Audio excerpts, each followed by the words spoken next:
Hello and welcome to a little bit of a CK2 DLC tradition that we've got going here. Every time there's a new DLC, I will sit here and read out the patch notes to you with some discussion and things such as that. It's going to be exciting, it's going to be brilliant, and it's hopefully going to make the CK2 series that are actually going on a little bit more interesting because I'll actually know what I'm doing. That's kind of the general idea of doing this anyway.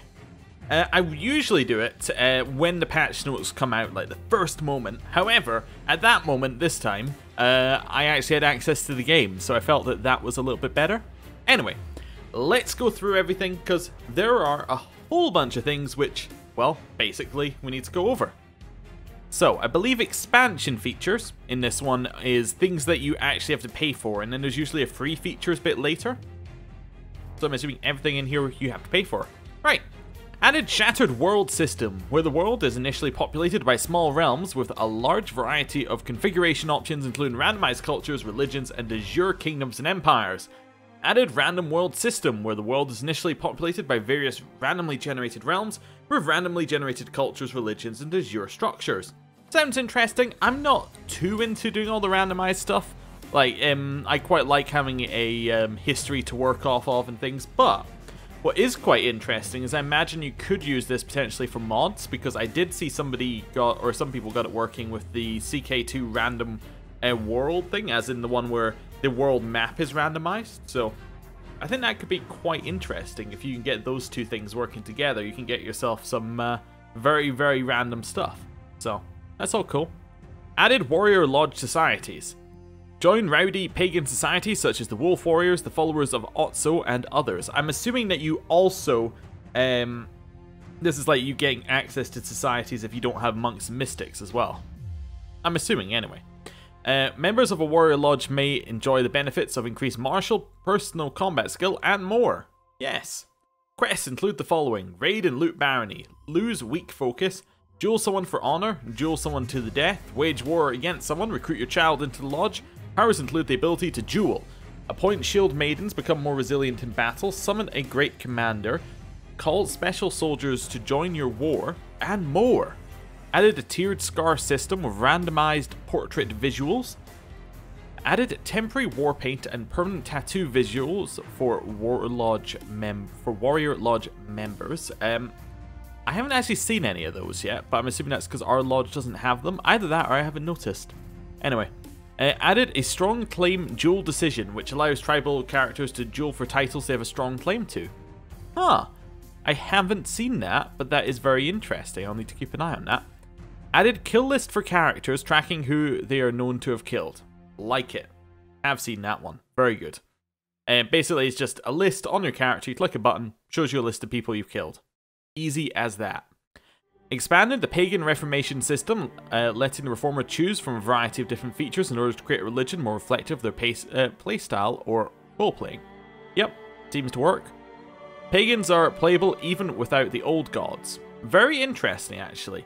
The 867 start is still based on ownership of the old gods. Now, why I think this is interesting is one of the main reasons why you would buy the old gods was to play pagans. That's the thing. You buy them, you get access to a huge new part of the game. Now that isn't there, the actual value of the Old Gods expansion's gone down by quite a lot. Because essentially, well, you could just buy Holy Fury. If you don't care about starting in 867, you still can, you can still do things. I suppose playing a pagan in earlier starts is a little bit more interesting occasionally, but whatever. Still, it feels like it's lowered the value of Old Gods, which I guess kind of works for Paradox, given they always have it on sale. Anyway, added reformed versions for the Bon and Hellenic religions. Added possibility to access special effects and flavor by combining synergistic doctrines when customizing a religion. Huh. Okay. Interesting. I haven't seen any of that so far, but I wonder whether I have any of that in the Radical Removement series. Anyway, added a bloodline system in which your famous ancestors can affect how people see you. I haven't got too much into that yet, but it does seem to be pretty cool, and it gives you another reason to kind of min-max who you're going to marry and things like that, which is always good. Added a large number of historical bloodlines such as Charlemagne's, Genghis Khan's, and various nation builders. Added ways to gain bloodlines for his heroic deeds. I'm trying to figure out what the heroic deeds are. It must be like event based, because we've had a lot of characters who have been like amazing, like they've done so much, but none of their deeds have counted as heroic unless it takes time for things to happen. I don't know. Anyway, same with sainthood, which is next.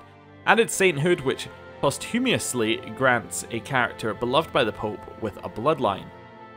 Added forge bloodline ambition, allowing prestigious high-tier rulers to create their own custom bloodline. Interesting, so you can force it to happen. Okay. Crusade events. 4th Crusade, Crusade for Constantinople. Children's Crusade, Northern Crusade, Reconquista. Added coronation decision for Catholic kings and emperors, requiring them to seek the religious head or powerful bishop in their realm in order to receive legitimacy to rule. So basically, you ask them, they say, depending on the level, we want money, we want land, whatever. Then you have to pay for an event where you can then get kind of general kind of feast event style things. Then you get a crown on your head, which gives you a bonus with Catholic rulers. Either that, or if you don't do it, you get a negative. Added the option for powerful Christian rulers to have their heir baptized by a powerful theocrat or religious head, granting them a special trait, which is very similar to the coronation trait. Added sway and antagonize decisions and events, allowing rulers to increase or reduce another character's opinion by focusing for an extended period of time on him. Yeah, it seems to work fairly well. It does exactly what you think it would do. It just spams you with events until you get what you want. Added mass conversion decision for powerful unreformed pagan rulers, pagan tribal rulers, allowing them to seek a sponsor from an organized religion in order to convert their subjects and provinces, as well as receive special advantages. Okay, I've seen this happen quite a lot. Like, this seems to happen to many, many, many realms as you're playing, which is cool, because if you're playing as a pagan, it gives you that kind of feeling that, you know, the world is closing around you, which is kind of cool. And it also gives you, like, a little bit of an incentive to switch over as well, lest you be kind of stuck there. Or, if you're playing as a Christian ruler, it's also nice to see Christianity kind of surviving a little bit, which it could all... With some of the other changes, it looks like you can kind of get a little bit overrun, depending on how things have gone. But I like it. Added great tribal festival decision, granting additional flavor to tribal rulers in general, and allowing tribal unreformed pagans with a non-violent way to increase moral authority. Alright. Added the create great pillar decision, allowing unreformed tribal pagans to erect great pillars in their capital to increase their moral authority. Yeah, we get that one like at least 3 or 4 times a character until you do it. I mean, it's insane. Like, they kind of pressure you quite a lot to do that one. Added a destroy great pillar decision, allowing non-pagans and reformed pagans to destroy great pillars. I guess you'd have to right click on like your province and then you could destroy it. I don't know why you'd want to do that. Okay, whatever. Unless those are somewhere else. Unless this isn't the random event that pops up, or maybe this is the maybe there is a decision you can do with certain pagans to make the great pillar. I don't know. Anyway, I might be conflating two things. Added a saint's view that can be opened from the religion view. As far as I've seen, it's always empty. Added eldership succession, available on start for Slavic tribals, but also accessible to other pagans through the ancestor worship doctrine. It works pretty well. It's basically kind of like a tanistry, but there's a different list of people who can vote, and you can actually influence them, and you can see how you're influencing them, and it's very, very cool. I like it. Added a weather system and related flavor events in the sub-Saharan African regions. Haven't seen that, haven't played down there yet.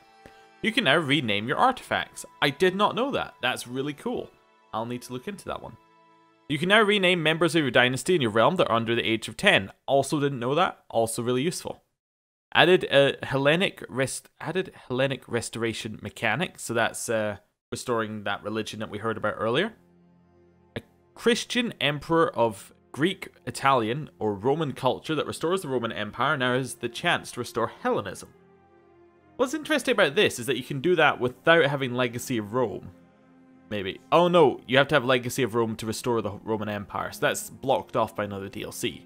Because it doesn't say that you get the effects of it in this DLC, so anyway. Christian, Greek, Italian, or Roman rulers owning Hellenic holy site and fulfilling some special requirements now have access to the Delve into Classics decision, whose event chain allows them to secretly convert to Hellenism. Hellenics can no longer use the Pagan Subjugation CB, but instead be given access to all Byzantine and Roman related mechanics of Legacy of Rome, Imperial Reconquest CB included. Oh, I guess you can get it without having Legacy of Rome. Interesting. Reformed Hellenics can create their own monastic order, Stoics, Satanist Society, Bachants, Holy Order, Myrmidons, and have access to the Hermetic Society. Non-tribal, non-nomadic Hellenics have access to the Dedicate Temple decision, allowing them to dedicate their temple holding to a specific god to receive a special bonus. Okay, added a number of new counselor models. Female Norse pagan counselors and male Norse pagan seers, female Indian counselors, female Muslim counselors, and female rabbi counselors. Okay, and that's all pay for in the DLC. There's a lot of stuff you get in there, but yeah, actually you don't. There are a couple things that you'd think that would be in the DLC that aren't. Well, actually no, you got the Reforming Religion, you've got the Warrior Lodge, you got the random stuff. Yeah, I guess it's kind of everything you'd expect. But the free patch added in quite a lot as well. And this is where I really want to see, because free patch is also going to include some new mechanics, which I haven't really fully understood were there until they hit me in the face. Like the first one. Added Army Movement Lock System. When a unit has progressed 50% with its movement into a county, the order cannot be cancelled. While movement locked, further moves may be cancelled or queued up. Army movement lock can be disabled via the game rules. So basically, it's kind of similar to EU4. You're just locked into movement, which actually is quite good because it means that you don't feel as bad when what you used to do if you were min-max in the game is you would say, okay, if I want a good fight, I'm going to wait till they are 1 day from moving, then I'm going to move my army because they can't move, like they can't react at that point. The AI won't react within a day's passing. So basically you could just do the same thing. Now it locks in halfway, you can start to set more things up. You can also start to set up better things in terms of like trapping the AI in areas. So if you know the AI is has to walk past an area, you can have an army there and waiting. And what used to happen is the AI would start moving into a province and you'd have to wait there until they were just about to get in the province, then move. And even then, if they had an organizer, they could still walk past you. Well, on this one, you know they're coming, and you can say, okay, I'm going to take that fight. I think it's a lot better, like, overall, but whatever. It's still a minor change-ish, but I think it makes things a little bit better. It's a little bit less, you know, you can instantly move your army from one place to another kind of stuff. Anyway.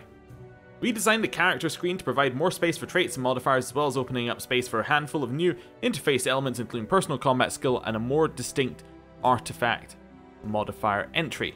Personal combat skill is pretty cool because it's now much more important, but apart from that, not too much else there.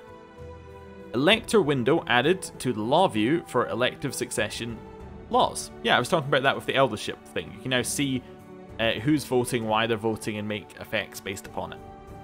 Added region-based pilgrimage event pictures on old pilgrimage events. I also missed the added artifact history, keeping track of who has owned any given artifact. Added religion head actions, letting you easily interact with the religious head to request claims, request money, request divorce, request invasions, and request excommunications. Which of these are available depends upon your religion.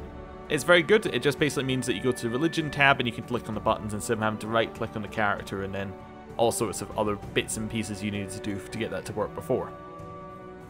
Scripted granular AI behavior for religious heads when determining willingness to engage in special actions such as request claim, request money, request divorce, request invasion, request excommunication, and lift excommunication. So basically you can see what the AI is going to do now, and it's, you know, you can affect it rather than just being like there's some, like, you know, we have 3 positive reasons and 5 negative reasons. It's now like, okay, so this is the value you need to get to, here's what's affecting it, and then you can directly affect it, see exactly where you need to be. Most organized religions will now attempt to defend a religious head if attacked by someone of a different religion. Oh, cool. Makes sense though. Added groomed / uncouth traits to work as non-inheritable equivalents of fair and ugly. Ah, okay, so that's why they added them. Added hair lip portrait effect. Added special crown artifacts tied to famous titles.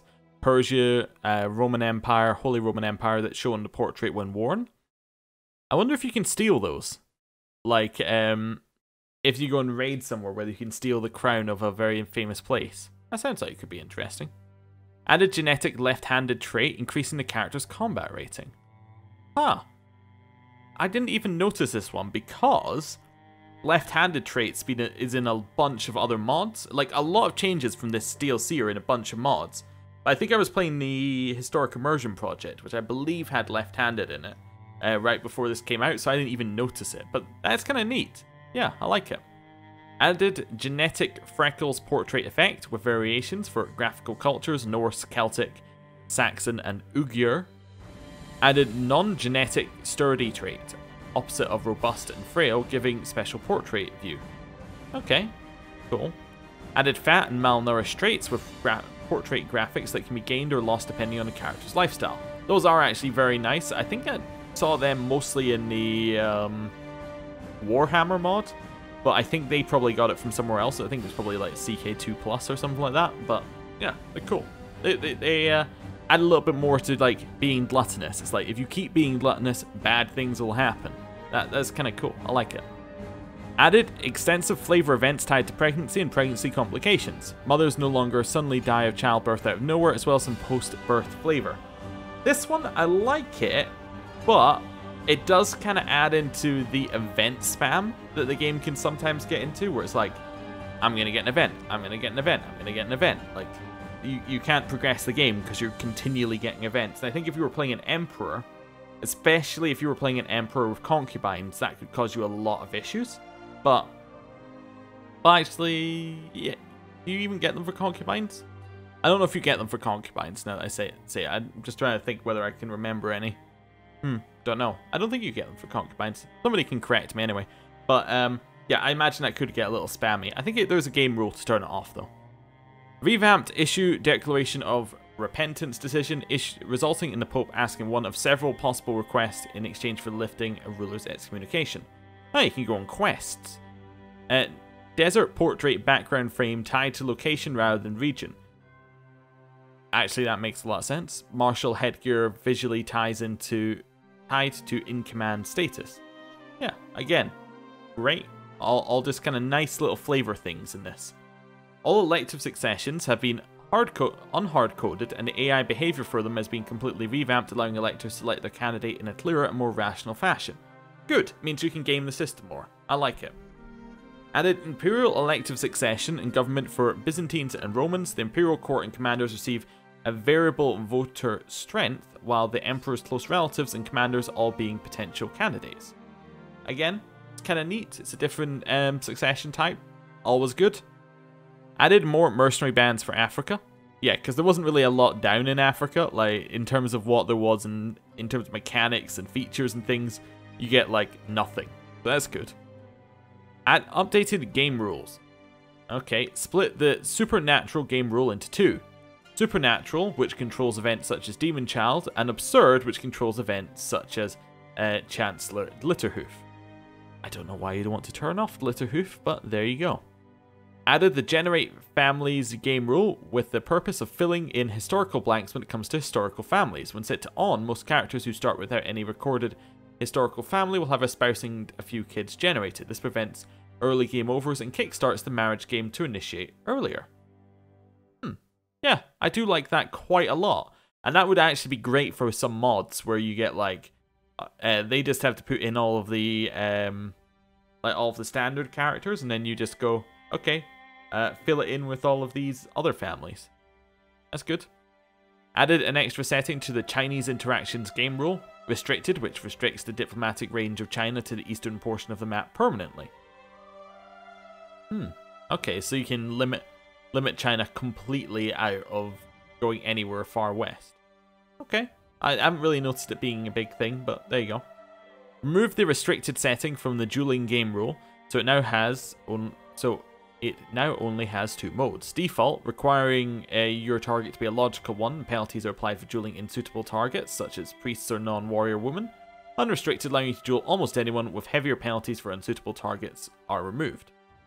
Yeah, cool. I like more options. Added the Exclave independence game rule with the purpose of eliminating disconnected land on succession. As long as the new ruler during the succession isn't at war, their exclaves should be set independent according to the setting. If the AI is at war during succession, they'll try and remove exclaves once every year until such a time as they are no longer at war. Does not apply to players. Okay. I guess that's nice. It means that you're always going to have realms that make a little bit of sense. You're not going to have random people land all over the place. Yeah, it could be cool. And then the options are off, limited, so they'll be removed on succession unless they're connected to a capital area of gaps no larger than one county via naval path or part of the character's primary de jure territory. Limited naval. So that's one county or a limited naval path, 1,000 distance units, or part of the character's primary de jure territory. Significant, which is... so they can be connected via any naval path. Okay. Harsh is... okay, at peace will be removed on succession unless they're connected via a limited naval path or part of the primary de jure. Is that not the same as limited naval? No, because it... Limited... Wait, no, that is the same as limited naval. According to this, right? Oh, it's capital area, and then the other one is... Doesn't say capital area, I guess. And then total. Exclaves of independent rulers at peace will be removed on succession unless they're connected via a limited naval path. 1,000 distance units disables achievement. Okay. And it doesn't care whether they're part of the jure or not. Alright. Revamped Crusades for Catholics and Fraticelli. A new preparation phase added before the Crusades launch, where characters pledged to join the Crusades and the Pope tried to gather as many Catholics Fraticellis as possible to support the Crusade. Added a new pot mechanic to the Crusades, which will spread out prestige, piety, gold, and artifacts after a successful campaign to all the most participating members of the Crusade. A player can now have a dynasty member as their beneficiary for Crusades and will be the recipient if the Crusade is successful. The Crusader titles will be split among the beneficiaries of the most participating members of the Crusade and the Crusader King/Queen. The Crusader King/Queen is decided by the most participating member of the Crusade. It can either be the participating Crusader, their beneficiary, or the official papal recipient. If the player is the most Crusader, and gave away the titles to the beneficiary, they get an event which lets them start playing as the beneficiary, the new Crusader King/Queen. Added new Crusader events, added chance for Crusader states to appear. The Shepherd's Crusade has been reworked, and that's the end of the Crusades. So Crusades seem pretty cool. The only thing I have to say about them right now is that you do end up with a lot of money afterwards for not a lot of investment, but, you know, I guess that's good. It gives you a reason to go on the crusade. Holy Orders. Holy Orders have their own government form to make them more distinct from normal feudal characters. Holy Orders will no longer stick around if they feel their liege is unfit to rule. The Knights Hospitaller really wants an island. Rebalanced the money borrowing from Holy Orders. Revamped dueling. Personal combat rating now ranges roughly between 1 to 100 instead of the old 1 to 5. Which is kind of interesting. This is what I was saying about personal combat rating. It's a little bit more of a stat. Before it was kind of like, yeah, you have a personal combat rating. It does stuff. Like now it's like, I have specific things that it does. It does duels. It does duel events. It does things like that. Duel events have been completely rewritten. High enough intrigue unlocks a special option that can be used to affect the outcome. Yes, I have seen that. So basically it lets you cheat a little bit. Revamped battle events. Personally leading a flank of your army now gives your army a 10% morale boost, which is very nice. Gives you a reason to lead opposed to just sitting at home all day. Old battle events have been remade and rewritten. New battle events have been added, often allowing dueling on the battlefield. They do seem to pop up quite a lot, which is the only thing there, but you also have to lead armies, so I guess if you don't lead an army, you won't get pop-ups. Outcomes are better calculated, added blood and mud splatter portrait effects, and that is the end of dueling. Map update to Africa. 63 new provinces spread across the continent, reshaping all existing provinces for increased geographical and historical accuracy. Updated the names of a large number of provinces and titles for increased historical accuracy. 6 new cultures: Daju, Kanuri, Zagawa, Hausa, Songha, Songhai, Hei or Songhai, and Soniki. Reworked North Africa. New Empire of Maghreb, consisting of kingdoms of Maghreb and Africa. 5 new duchies, reworked West Africa, and 2 new kingdoms, Ghana and Songhai. Or Songhai? It must be Songhai, right? I don't know. Anyway. 4 new duchies, added region of Central Africa, new empire of Kanem Borno, or Bornu. Anyway, 2 new kingdoms, Kanem and Hausaland. 7 new duchies, adjusted rivers to accommodate for newly added Lake Chad. Map. Oh, right. That's the end of Africa. Africa, pretty cool that they're adding more to it, because when you play down there, you kind of felt like you were deliberately just playing a worse version of the game. There wasn't stuff they didn't have any like stuff added down there. Anyway, it's good. Map update to Poland. General overhaul to the de jure territory of the Kingdom of Poland. Vistula, major river, tweaked to be more geographically accurate. Minor river, Oder, tweaked to be more geographically accurate. Minor river is Warta and Bug added. 6 new provinces, mostly improving granularity in Mazovia and Lesser Poland. All old provinces moved and reshaped for more consistency.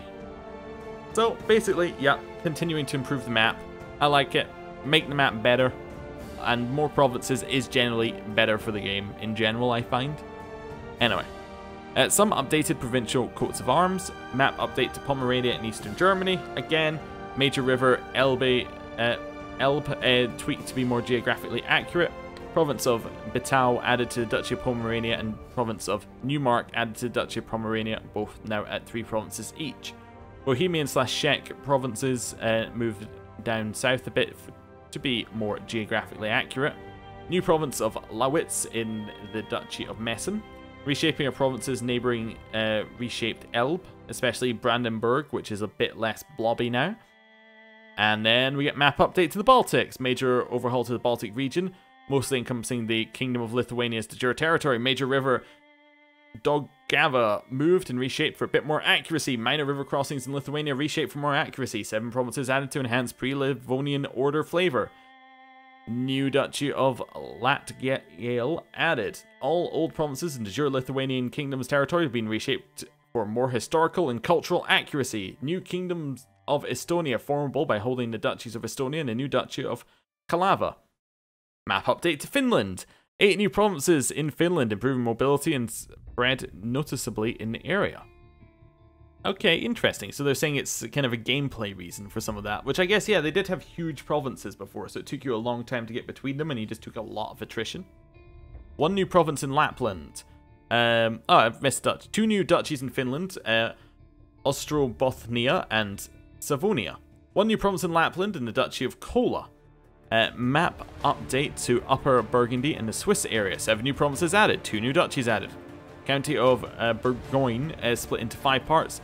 Beret, Portois, Amuse, Iscoudens, and Montbellard. All 5 moved to the new Duchy of Franche-Comté. Switch, Old Grisons. Zurich-Gau, Old Switch, and Thurgau, Old St. Gallen moved into the new Duchy of Upper Swabia. And part of the county of Lombardia has been cut off to make the new province of Bellinzona. A part of Montferrat and Savoy has been cut off to make the new province of Aosta. Map update to Norway. 6 new provinces added. 2 new duchies added. The new province of Gudbrandsdal opens up a new pathway across the mountains to make it easier to get between the western and eastern parts of the country. That's cool. I like it. Yeah, that kind of had the old split where it was like you were going down 2 trouter legs in terms of how you actually got between them, and you had to go all the way down to one end or the other to get around, I think. If I remember right. Map update to Denmark. 5 new provinces added, 2 new duchies added, new pathways across the Duchy of Schwaland. Map update to Sweden. 6 new provinces added, 1 new duchy added. Map update to Bavaria, Austria, and Carthinia. 13 new provinces added, 5 new duchies added, 1 new kingdom added. Brenner's Pass opened between Trent and Tyrol. I guess that was in EU4, because I kind of remember that in EU4, that there being a pass between these provinces. Map update to Wallachia. Overhaul to the Wallachian/Moldovan region. Dnester major river moved to a more geographically accurate location. 7 new provinces added to the de jure Kingdom of Wallachia. 2 new duchies added to the de jure Kingdom of Wallachia. Oltenia and Bessarabia. Duchy of Wallachia renamed to Muntenia. Duchy of Moldova renamed to Moldova. Map update to the Pontic Steppe. New Empire of Pontic Steppe added to the eponymous geographical region. Kingdoms of Khazaria, Alania, and New Kingdom of Crimea make this de jure empire. New Duchy Wild Fields added to the Kingdom of Crimea. 3 new provinces added to the region. Map update to Russia. Major overhaul of the whole Russian sphere. All major and minor rivers reshaped. Empire of Russia is now created through 5 kingdoms. Ruthenia, Novgorod, Vladimir, Chernigov, and Galicia Volhynia. 3 new kingdoms. Vladimir, Chernigov, Galicia Volhynia. Kingdom of Rus has been renamed to Novgorod. 4 new duchies. Chervon cities, Karavech, Novosil, and Murom have been added. 37 new provinces added to the general area. A few titular Russian tribe-themed duchies added for earlier start dates. A map update to Italy. 9 new provinces added. 1 new duchy added. 1 new kingdom added. Map update to Volga, Bulgaria. 6 new provinces added. 1 new duchy added. Map update to Iceland. 2 new provinces added. In 769, Iceland now starts populated by Irish theocracies representing the Papers. Norse characters will, during the Viking Age, get an opportunity to take over. Map update to the Steppes. Major overhaul of the Steppes and the Permia. 112 new provinces added. 38 new duchies added. 2 new kingdoms added. 2 new empires added. A map update to Anatolia and Georgia. 11 new provinces added. 5 new duchies added. Map update to the British Isles. 18 new provinces added. 3 new duchies added. Map update to France. 13 new provinces added. 2 new duchies added. Map update to reworked major rivers in France. Map update to Iceland. 2 new provinces added. Reworked the sea zones around Iceland. Update to Icelandic history. There's actually a reason to play in Iceland now. Because before it was just like 2 provinces. New titles. Principality of Antioch, available for Catholic rulers in charge of Antioch. The Hansa is now available for players through a decision. Kingdom tier Swiss Confederacy is available through a decision. New cultures, Crimean Gothic, Dalmatian, Carantanian, and Coptic. Oh, that was a lot of free features. Oh, and if you have Conclave, added in a call in favor for a succession support character interaction for elective succession laws. That kind of makes sense. I always kind of thought that was there and it never was. So, a lot of changes in the free patch. Like, you get so much of a map update in the free patch. It is huge. I love it. Map updates in general, like adding more provinces just makes the game a lot better because you get more out of playing in a single region. It's like if a region is split up into, like the Steppes for instance, 112 new provinces. That's like you've got a whole new area to play in, and you've got a whole new kind of structure now. They've got their different cultures, they got their different religions, they got the different like government types in that area, and you've got like a new kind of way to play that bit of the game, which I think is pretty cool. I like it. Balance. Alright. It's going to be a meaty part. Prestige-based retinues are now unaffected by retinue reinforce rate. They always reinforce at full speed. I guess that makes sense, yeah. So your prestige will just constantly keep ticking down. And it gives you a reason to have lots of prestige coming in, because at a certain point you got prestige where it just became like stupid. You just had like so much prestige and you just were like, I'm just going to sit on it. Now at least it can go down. Although I think you can only get prestige-based retinues as tribal. I might be wrong there. Your dynastic Muslim vassals will no longer affect your decadence through loss/1 holy wars, as this caused your decadence to increase/decrease seemingly at random with no chance of affecting the outcome. Good. Nice change. Book-type artifacts can no longer be stacked indefinitely. Characters can now only have a max of 4 books active at once. Again, good, it stops your characters becoming insanely strong. The titular kingdom titles in Iberia, Galicia, Aragon, Castile, and Portugal are now only formable through decisions. Interesting. Decisions to form the kingdom titles in Iberia can now be done at any time rather than only after the year 1000. I guess because they can now only be formed via decisions, they want you to be able to form them whenever you're able to. The titular kingdom title Moravia is no longer creatable as a titular title. The titular kingdom title Cyprus is now only formable through a decision. Independent Catholic Duke of Cyprus. The titular duchy title Powys is now only formable through a decision. I guess they're trying to make a lot more things decisions if they're like random titles, because they've added in a lot more titles, so there's more options. So it's not like that's the only title in the area, so they can be a little bit more picky. Vastly reduce the cost of prestige buildings in tribal holdings. Huh, I had noticed that they were fairly cheap, but I hadn't really clicked that. Added culture-specific buildings to tribal holdings. When upgrading to castles, these buildings will become castle variants of the appropriate culture buildings. Rank 2 tribal becomes rank 1 castle, rank 4 tribal becomes rank 2 castle. Added a small tribal building chain for defense of pagans built with piety rather than prestige. Added retinue size modifiers for several tribal buildings, including allowing tribal rulers to field much larger retinue stacks than they were able to previously.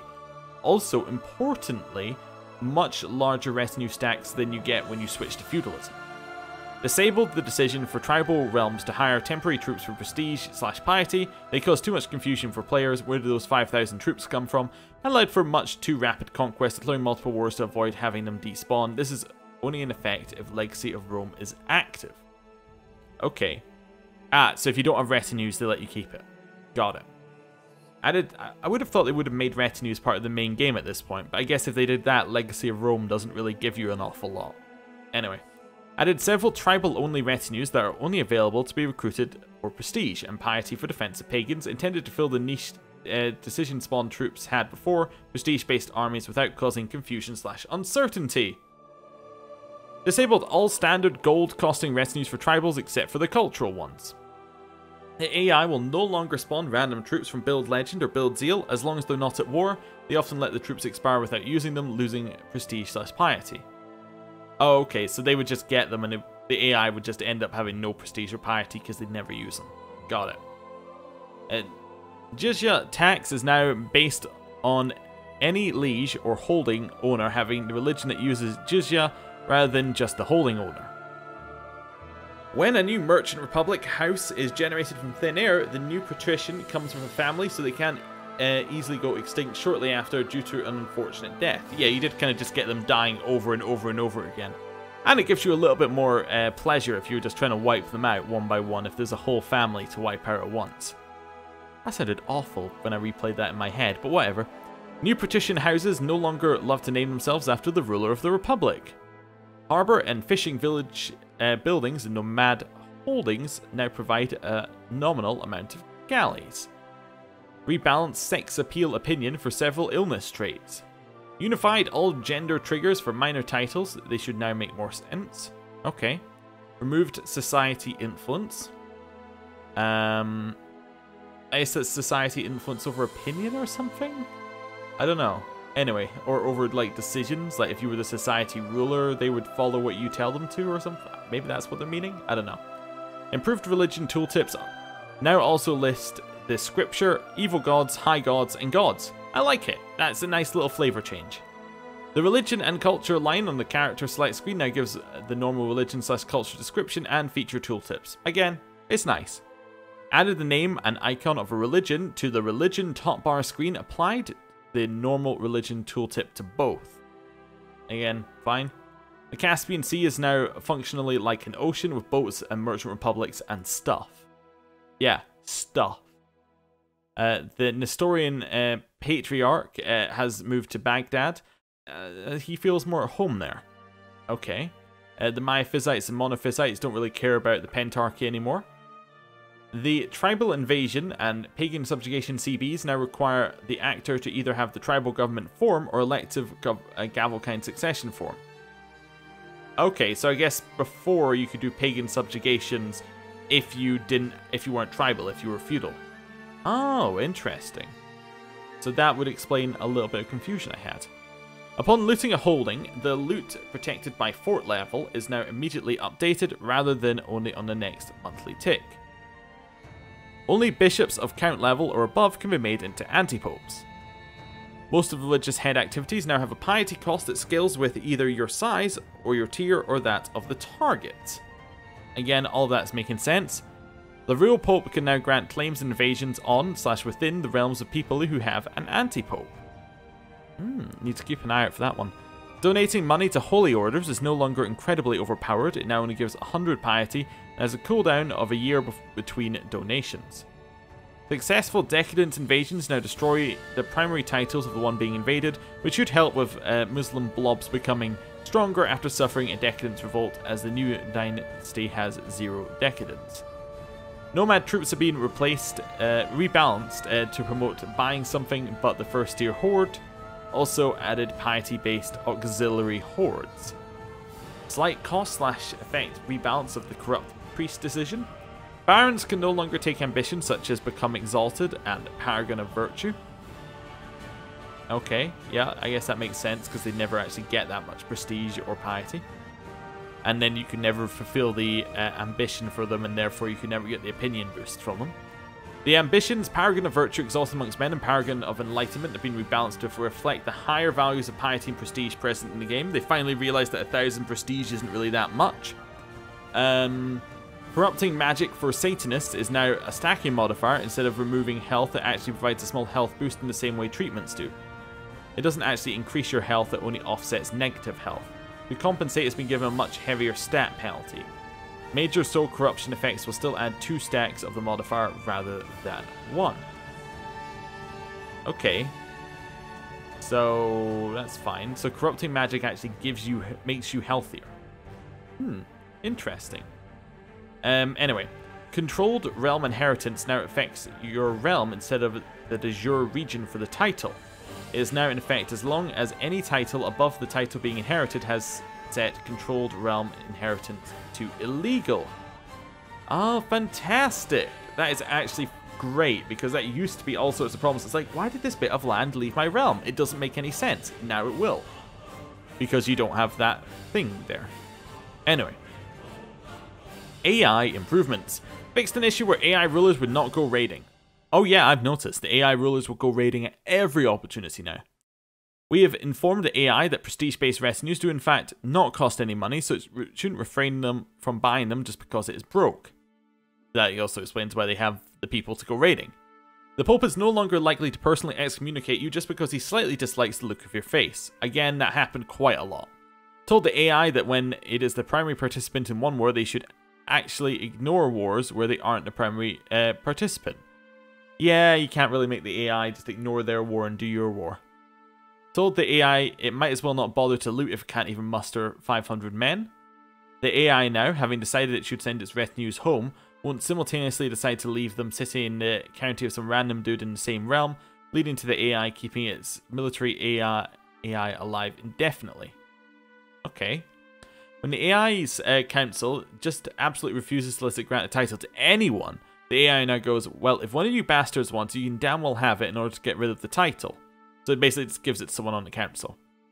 When the AI tells another, please go over there so we can gather our forces, the AI won't go, meh, I don't like that spot, and just gets stuck alternating between staying somewhere it likes and walking towards where the other AI tells it to be, just because it previously hadn't considered the existence of that province. Okay, that's good. That stops the AI walking back and forth non-stop. The AI no longer thinks it is a brilliant idea to betroth its underage heir to a woman so old they'll be infertile by the time the betrothal can be turned into a marriage. Again, nice. That stops dynasties randomly stop existing. Told the AI that maybe it should consider that their liege has a ton of tribal vassals when the liege asked them to end a plot. Okay, yeah, so it takes them into account when working out strength now. The AI now takes into account the cost you had to pay in order to send the interaction when evaluating if they should accept or decline. Okay, interesting. Interface.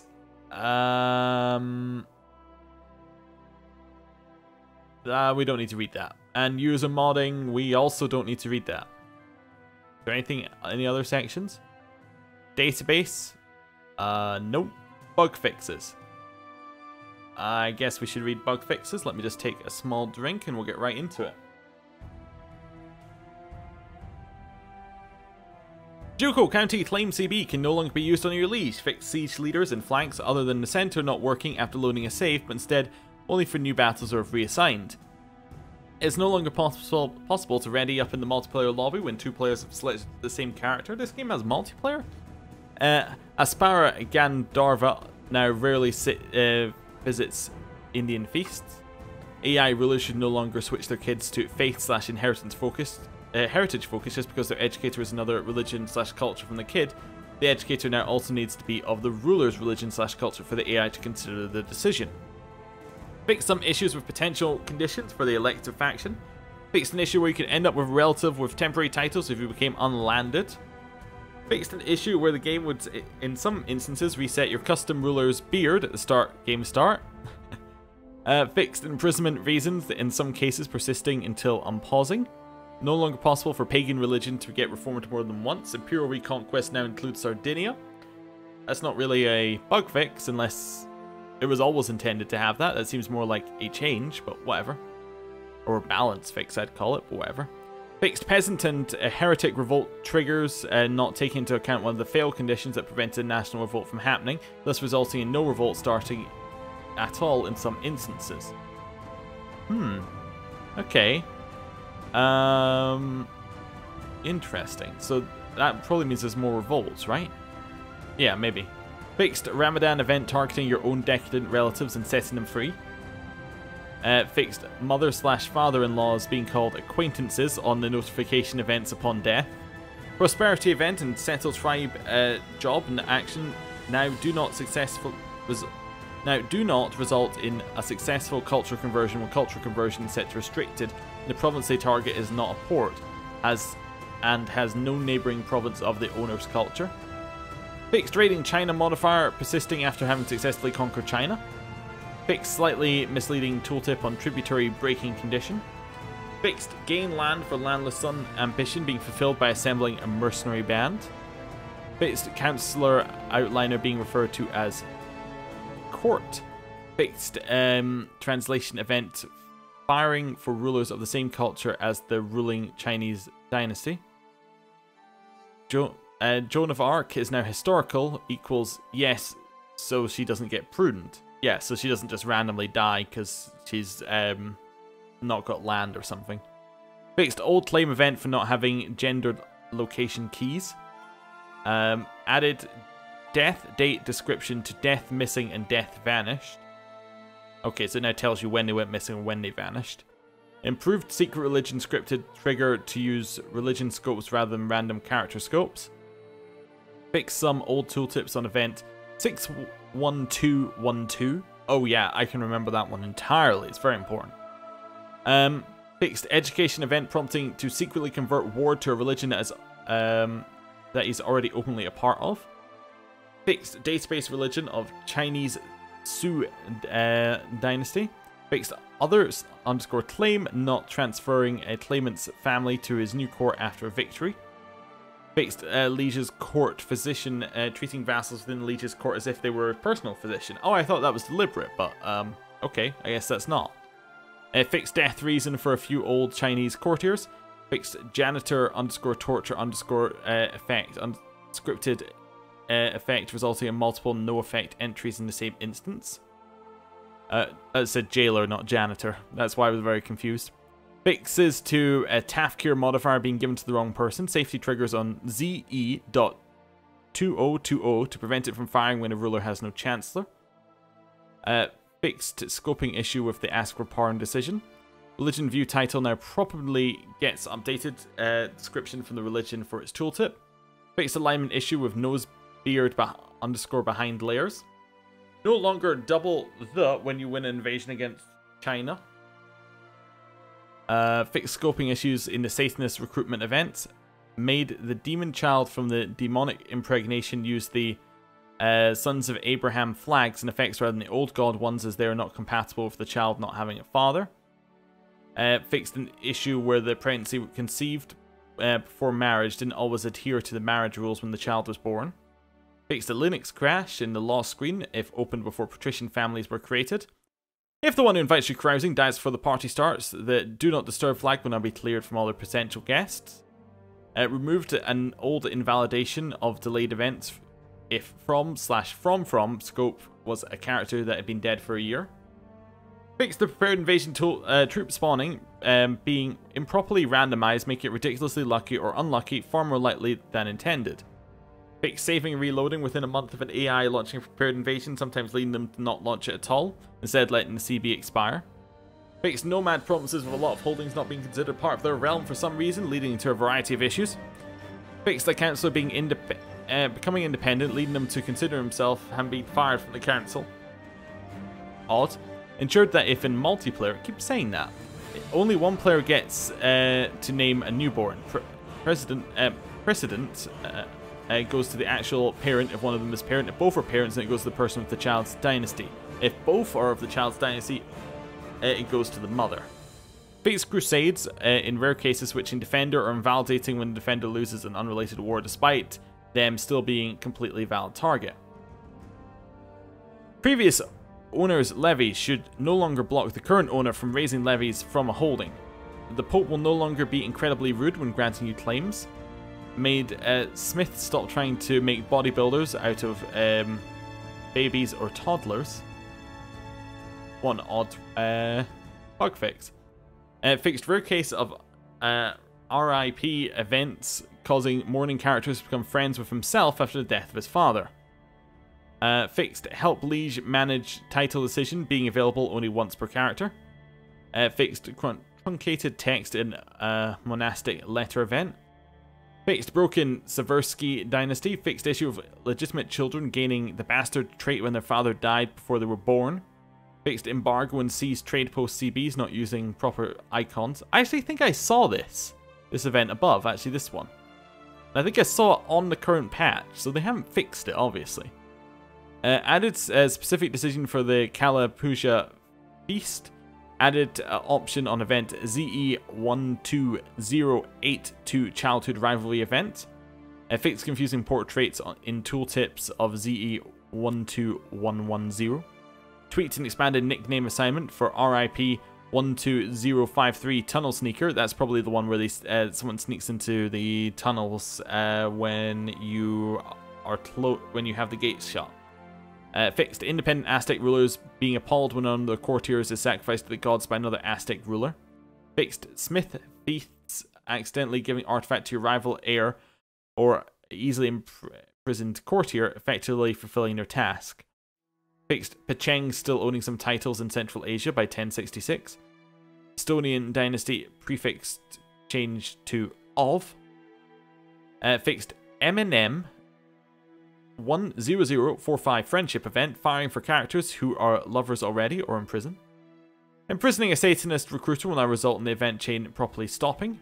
Legitimized bastards can now properly inherit under nomad succession laws. Fixed double price in attempt to abduct decision when dealing with landless rulers. Tweet some historical German names.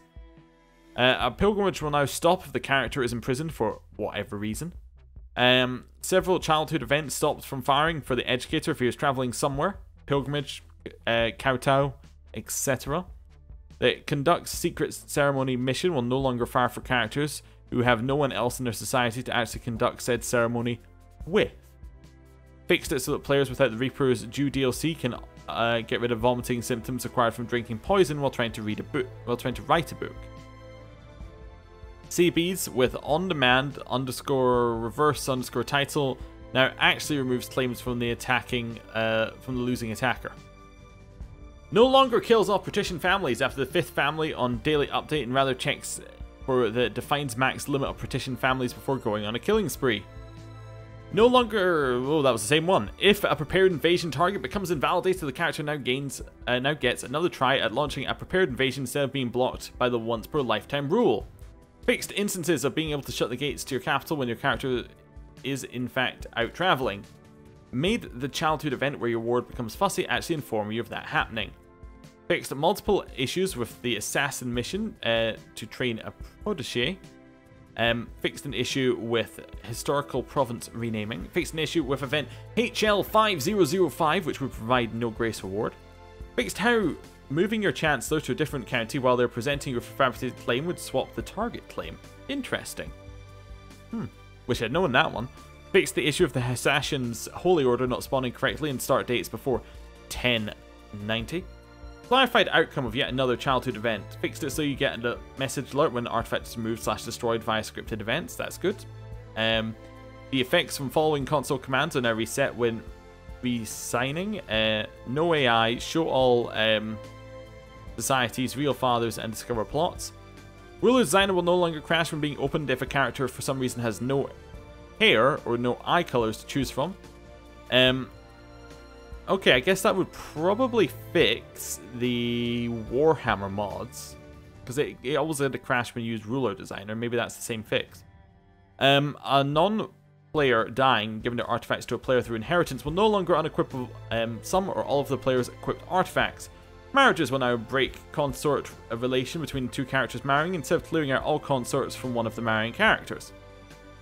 Fixed issue where removing a consort would only break the link from the ruler to the consort, not from the consort to the ruler. Praising a close kin consort now requires the religion of one of the characters to have a religion that allows close kin marriage, so that matches how it works for marriage. Fixed issue where females were disinherited for having consorts instead of being disinherited for being one. Fixed a rare crash when resigning. Fixed the demon child event chain firing when a child does not have a mother, leading to an empty references in text. Remove most restrictions on employing a smith. Fixed the issue where AI would list the wrong reason for not wanting to take their parent as a consort. Complain about the parent being their child. Fixed an issue causing the event where you could run into your rival during a hunt to never fire. I've never seen that event, so I guess that makes sense, because it was bugged. Fixed China never resorting to simply demanding money when you urge them to reopen the Silk Road for trade. Now, that is all of the ones in the base patch, but if you have been keeping up with the dev diaries, you will see there was a new patch, which means we got a new patch note. 3.0.1. So this is all the things that were broken in the first patch. Let's go. Made a battlefield sacrifice character modifier now only stacks up to 3 times. I didn't know it stacks at all. Made the Chinese imperial government ignore religious differences when marrying or taking a consort. Makes sense, as I don't think you can really be the same religion or culture when you're outside, like China. I can't remember whether they're available outside China. I guess they are, because if you can marry in, you can do some. Anyway, added the Barbarian cultural retinue and culture binding. Reduced the chance for the What is Love event to fire. Children's Crusade event troops are now disbanded once the crusade ends. Yeah, I did notice they didn't disband, but we'll see what happens for that in my game. Further increased the morale malice applied on the Children's Crusade. Somewhat toned down the chance of Alexander and Oshka's bloodline event chain from firing, increasing the required prestige requirements from 15,000 to 15,000 from 10,000. Made the Pope somewhat less likely to accept excommunication requests on behalf of AI rulers and significantly less likely to accept excommunication requests from landless mercenaries / holy orders. Byzantine Elector AI behavior now takes more into consideration the candidate's martial / intrigue / diplomacy when determining whether to pick him or not. Reduced Born in the Purple and Despot Wait in the Imperial Elective. Toned down the revolt risk effect tied to one of the Forge bloodline event chains. Also, there's an event chain when you're getting it. Oh, that's what? No, that's when you are already a powerful person. You can then event chain your bloodline. I remember that one from earlier. Added Typhon to the Hellenic evil gods list. Cosmopolitan nature and religious tax doctrine are no longer incompatible. Increased just opinion given by benevolent bloodline and added kind option to it as well. After early period, Hungarian portraits no longer use nomadic hairstyles. Reworked Crusader states into targeted title decisions rather than random events. Slightly toned down the chances of players being asked for mass conversions. Elder stances are now more forgiving. 0 to 60 is the base opinion range for pleased, rather than 25 to 75. Oh, okay, so yeah, they were, my elders were always mad at me, so I guess that's the reason why. Elder electors are sorted more harshly when it comes to religion and culture. Infidels and foreigners are less likely to be picked. The religious weights are only active if the current ruler does not belong to a cosmopolitan religion. Forge bloodline prestige requirements have been significantly increased if your dynasty has already created a Forge bloodline type, even if the player ruler does not own it personally. Adjusted AI weights when deciding a potential target for anti-papal / excommunicated for coronation war. Forged bloodlines no longer aborted automatically if the ruler becomes content. It only happens when becoming incapable. Added papal friend bloodline unlocked as a small Catholic ruler winning an anti-papal / excommunication war versus the HRE. Adjusted some faulty quality numbers on some martial category books. Tweaked the AI chance of embracing the Outremer culture should their liege already be an Outremer. AI characters ruling the Latin Empire, Jerusalem, or the Outremer will no longer convert to local culture. Tweaked chance of the AI requesting a mass invasion depending on various circumstances made it smarter when it comes to selecting a sponsor. Okay, well that's good actually, because I did see a lot of mass conversions and you're like, really? And okay, I guess that makes more sense. Updated the old Holmgang events to have their outcomes calculated more logically. The Pope shouldn't try to start a new crusade the moment his previous crusade is cancelled. Decreased the frequency of battle events a bit in general, mostly for the AI and some of the most lethal events. Yeah, noticed that quite a lot. Significantly decreased the occurrence of those mass-produced dragon amulets. Also, actually very interestingly, I did mention it earlier in this episode that there were too many battle events. Apparently they agreed. If a real crusade starts being prepared while the Children's Crusade is ongoing, the Children's Crusade will dissipate. Holding the minor title of Commander now gives 10 personal combat rating. Added the following new options to alternate start. Cultures only, random naming option. Religions only, random naming options. Bunch of interface changes we're not going to look at. Bunch of user modifications we're not going to look at. Bug fixes. My god, there are a lot of them. Well, I've started, so I'll finish. Certain, particularly immersion-breaking events no longer pop up while you are leading forces on a crusade. The positive character modifier, Martially Ambidextrous, now has its icon in green instead of red. Fixed misnamed character flags in old monk and mystic events, which will sometimes cause traits to be added when they should not be. Fixed strange-sounding acquaintance being used threateningly in a claim duel result event. Going into seclusion or having your sway target do so will cause you to stop swaying your target. You can no longer spam duel challenges at any target if they refuse your first one. Instead, there is a cooldown. Yeah, that makes sense. Being in seclusion no longer blocks you from attempting to commit suicide.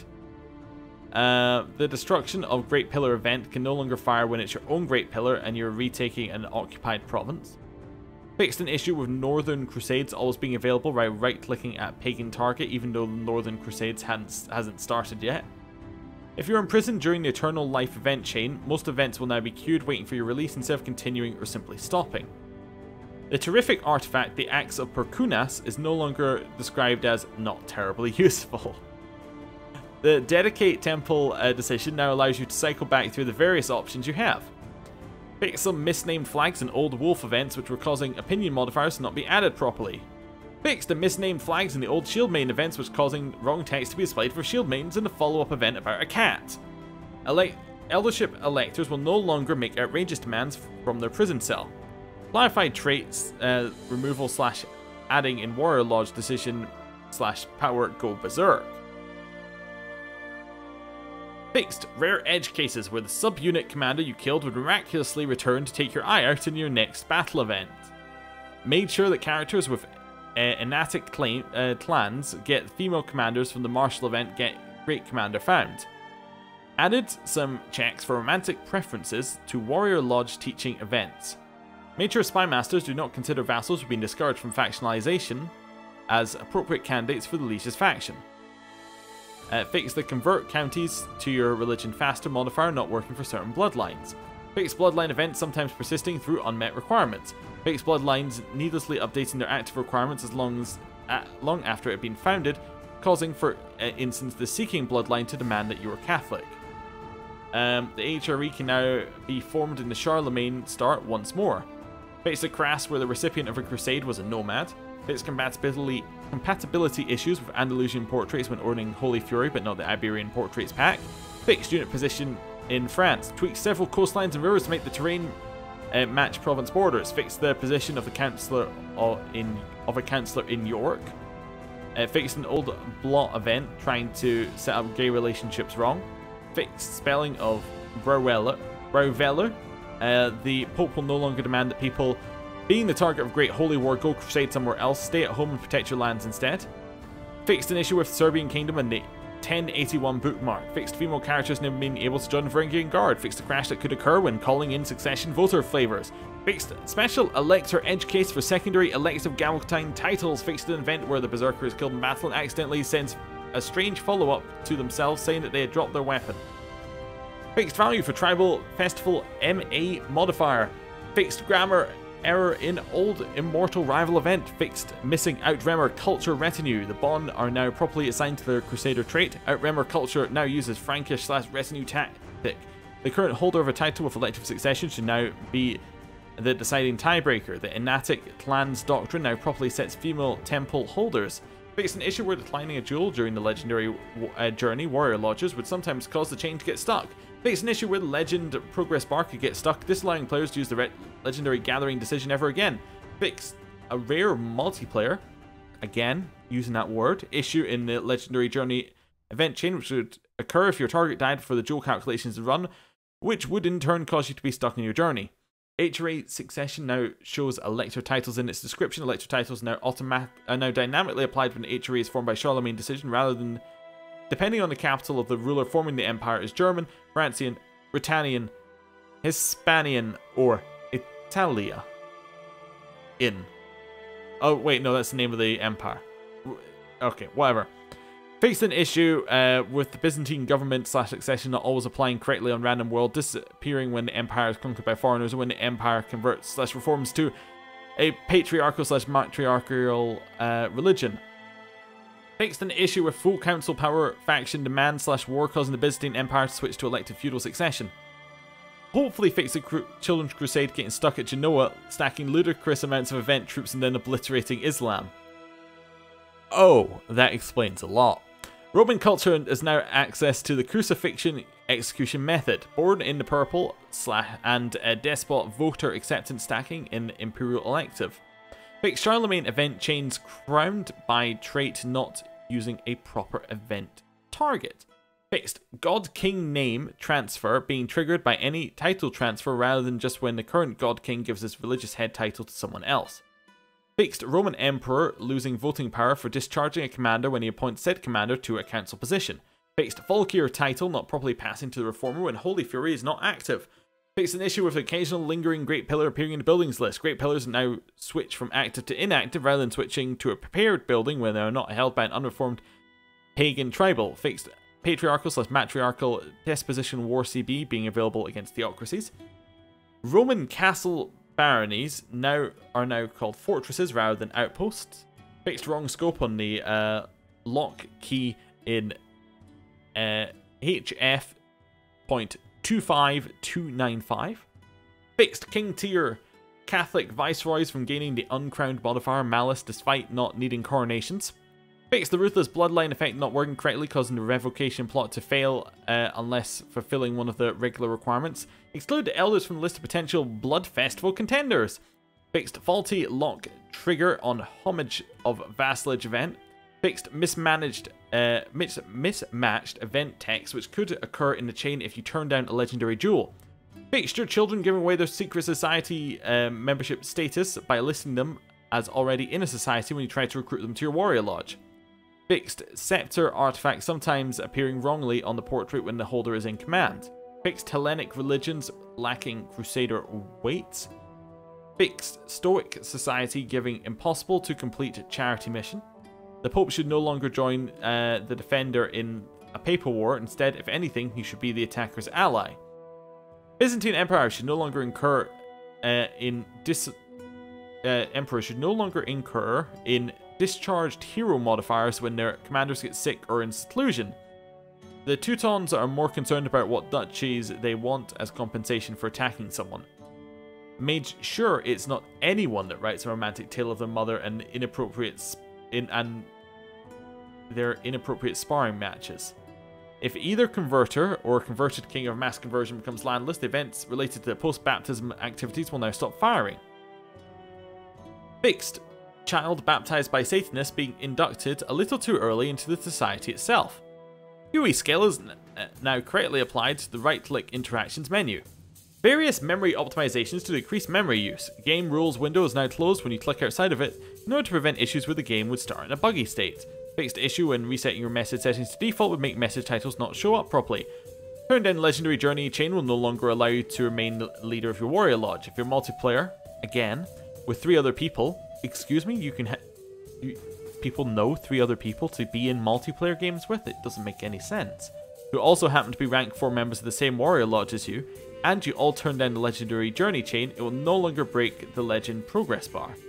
Added more safety checks when inheriting the flags for a war_4_ coronation to avoid rare instances of a ruler's dynasty being unable to be crowned again. Added age check on wandering knight falling in love with a queen during her coronation. Fixed scoping issues, making rulers hyper-suspicious about the concubine's fidelity. I did notice a lot of that, actually. That was very noticeable, this bug. Fixed concubines not getting a chance to have hard pregnancies. I guess that was also, yes, noticeable. I just didn't ever notice it, if you know what I mean. Like, now that it says it, I'm like, oh yeah, that's obvious, but, you know. Anyway. Fixed tooltip issue and scripted better logic when selecting appropriate duchy to give a holy order, to a holy order in exchange for coronation. Made sure all on-combat pulse events, including old pre-Holy Fury events, fire only 1 at a time. Added some tooltips to inform you whenever your enemy used their intrigue skill to best you in a duel. Made sure that if an enemy commander exists, the event where a random soldier hurls insults at you on the battlefield will reference their culture rather than their lieges. Made sure your character is aware of the fact that your spouse is the Satanist inductor in the devil worshipping joining chain. You can no longer shock them with your martial status as a way to chicken out. Frisian Coast is a long achievement. Frisian Coast is long. Achievement requirement should now correspond with the coastline again. Fix some issues with missing capitals and duchies. Fix bloodline variable check and dark sacrifice decision. Made sure your son does not ask to join holy orders against the infidels when your ruler is in fact said infidel.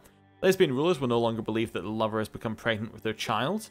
Fixed character flag never being properly cleared at the end of the Yasha and E Saded festival. Characters should no longer be able to join non-existing holy orders when they're drunk or think they're being guided by God. Fixed mud splatter modifier giving prestige instead of taking it away. Fixed issue with adventurer and crusader king/queen events not applying the levy size multiplier. Fixed limited naval exclave independence not having no effect. Fixed Christian pilgrimages sometimes not ending properly. If the target of a crusade changes religion, the attackers will no longer get 2 confusing events saying they both failed and won the crusade. Event options should now show the correct traits and characters for their related effects. Your spouse will no longer bond with you over educational matters if they are in prison. And fixed coronation flavor event mistaking the Emperor of Francia for the HRE Emperor. And that's it. That's all the patch notes from the main patch and from 3.1, barring the interface, database, and user modding stuff. And that's it.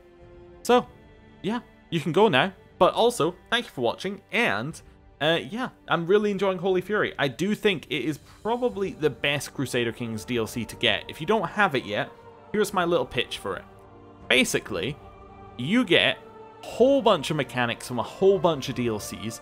It greatly increases like a lot of flavor in the game, and it makes like a lot of things a lot nicer. It makes like some things that you did in the game, like never leading armies, it makes it nicer. It makes it so you lead armies, although that might be in part of the free patch. Maybe I'm just hyping up the free patch. It's a really good patch, and it's a really good DLC. Go check it out, and you know, it might be on sale during the winter sale. Who knows? Anyway, thank you for watching. See you next time. Goodbye.